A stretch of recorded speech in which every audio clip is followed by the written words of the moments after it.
Nomadic Fanatic installs his ceiling. Line Screw 1 sets Bob Wells straight. Sarasota Tim makes some more dietary claims. And much more.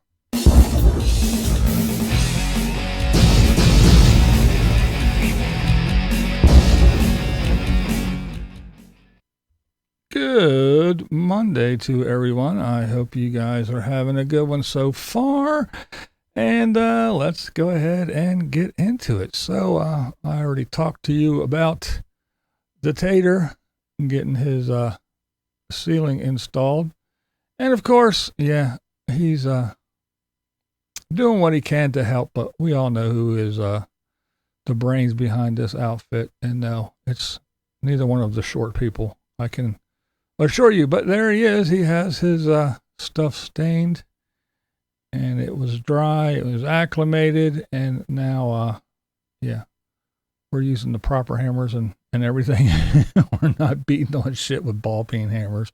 But yeah, there you go. Tater is, like I told you, he's getting ready to do it. Well, he did it. I knew the video was coming. I told you guys yesterday. But he did make mention of putting some poly or something on it. So we don't know. I guess we'll wait and find out what that. But that's that for the tater tot. All right, next, I want to move on to Exploring Canada. Great channel. As always, I'm going to leave a link below. But go over and check her out. She does some great work. I always enjoy her videos. And like most of the Canadians I watch, I do enjoy the Canadian countryside, and they show some beautiful stuff. Not that we don't have, I mean, we have beautiful country here. I mean, we are neighbors, so it's kind of the same. But yeah, when you get up north there, some of the stuff is just a little bit different, but I enjoy it. And she does a bang up job of showing us around Canada. She is in Banff, and but yeah, she always does such great videos. Her videos don't get the recognition that they deserve, and she does. Again, I can't sing her praises enough. Great channel. So go over and check her out for sure, and let her show you some of the beautiful Canadian country. Great channel, and the channel does explain exactly what she does. She is exploring Canada. All right, Jeffy Bear. All right, for you guys who don't know, Jeffy Bear, he is a friend of Chrome and that crowd up there, another Canadian fella. And he lost his bout with diabetes, lost both of his legs, and he is in his wheelchair. And he was doing the van life thing, and then after he lost his legs, he had to take a hiatus from that. But he's got back into the van. He's outfitted with the stuff that he needs, and he is traveling again. And Jeffy Bear takes us on a little ride. He gets some outdoor time and goes around a little path on his little buggy there. But he's having some issues with his ramp, the ramp that gets him in and out of his van. Yeah, not fun stuff for Jeffy Bear. That's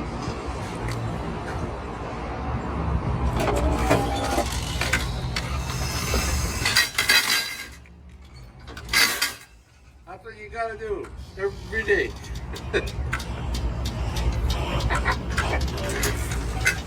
Ow. Then you got to. Then you gotta go around. He's got to get up in there. Now he's going to reach back in there again.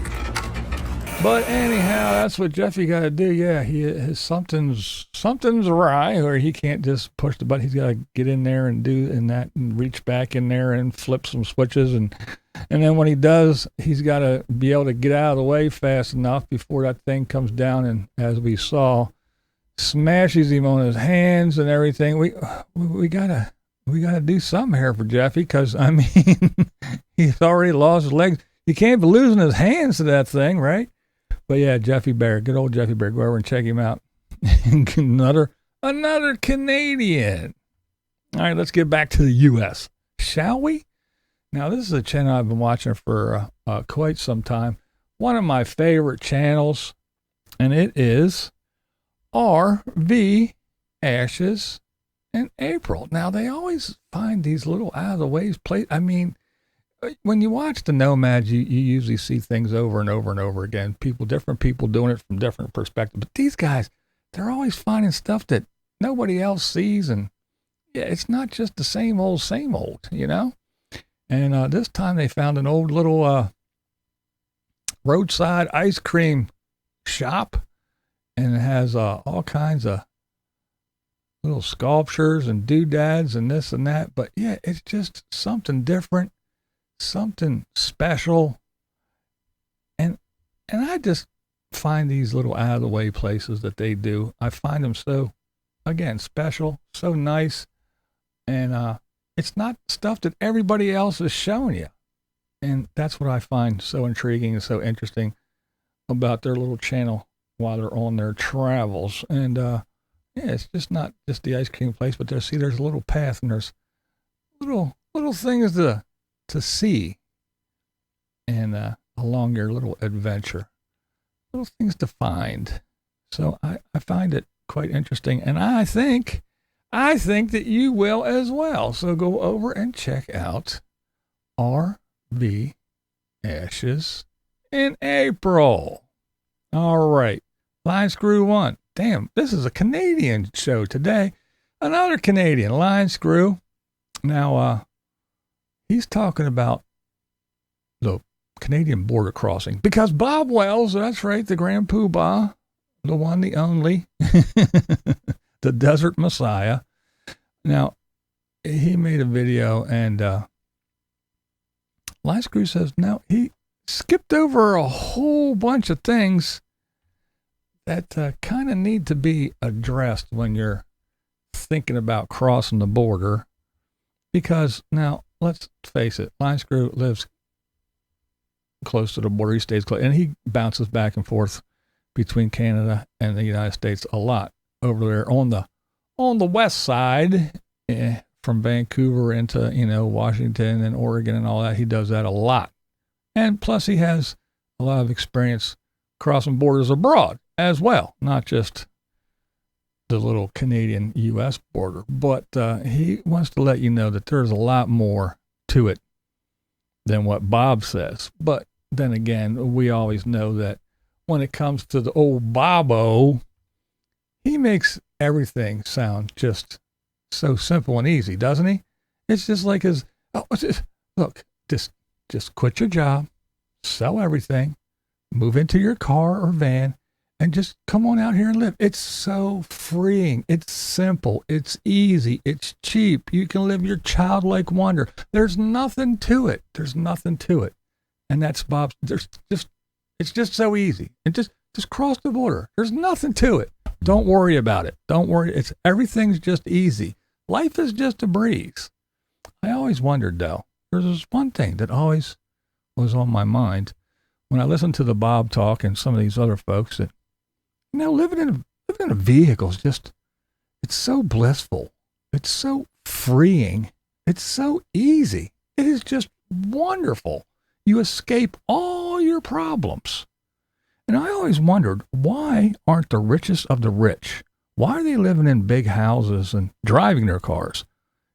Why aren't they even a nice a Bentley, I guess. I don't know. Why don't they call Bentley and say, hey, build me a special little Bentley wagon that I can live in? Because, it's blissful. And I have all the money in the world. And I'm still not quite happy. But if I only took my bazillion dollars and moved into a vehicle, I would be so much, all my cares would drift away because the Bob said so. I always wondered that. Why is it just little old ladies that he cons into doing this that can live off of this for $600 a month, and you too can live like Queen? Why isn't why isn't the rich people abandoning their mansions for the freeing life of living in the desert in a vehicle and enjoying their childlike wonder with all the money in the world, just skipping through life, the blissful life of living in a vehicle? I don't know. Think about that there for a second, folks. Speaking of folks, good old Sarasota dimwit. He's still claiming to be carnivore, and he's making his dietary claims once again. He says that meat, baby, meat. That's right. I'm under 200 pounds for the first time in years, Timothy claims. Timmy! So, yeah, that's his little thing. And I guess now there's nothing really to talk about. I didn't watch anything. I just perused the thumbnails and the titles, and Tim's not doing anything exciting. Talking about carnivore. I ate bacon from Aldi, and I made a hamburger. Wee woo! Well, man, if I would just get up and turn on the camera, hey, look, I'm brushing my teeth, blah, blah, blah, blah, and then make another video. I'm making coffee, best coffee I ever had in my life. And another video, hey, I'm gonna make breakfast, and just show you. I mean, how fucking self-centered, how self-important do you have to be that you think someone wants to watch you do every fucking aspect of your day? Hey, this is how I wipe my ass. I'm kind of silly. I wipe back front to back. Do you wipe back to front or front to back? This how I wipe. Come on, folks. But anyway, I guess his new thing is now he's going to be going to Scooters, getting Scooters coffee. We're going to see that fucking 10 times a day, I guess. I wonder if he's getting those dollar donuts, because carnivore, baby, meat, baby, meat. Oh, and I just want to warn you that later today, I'm going to be posting a Tim video, because I have some thoughts on the great Sarasota Tim. This is BlindViews, and that's the way I see it. What we do here is go back.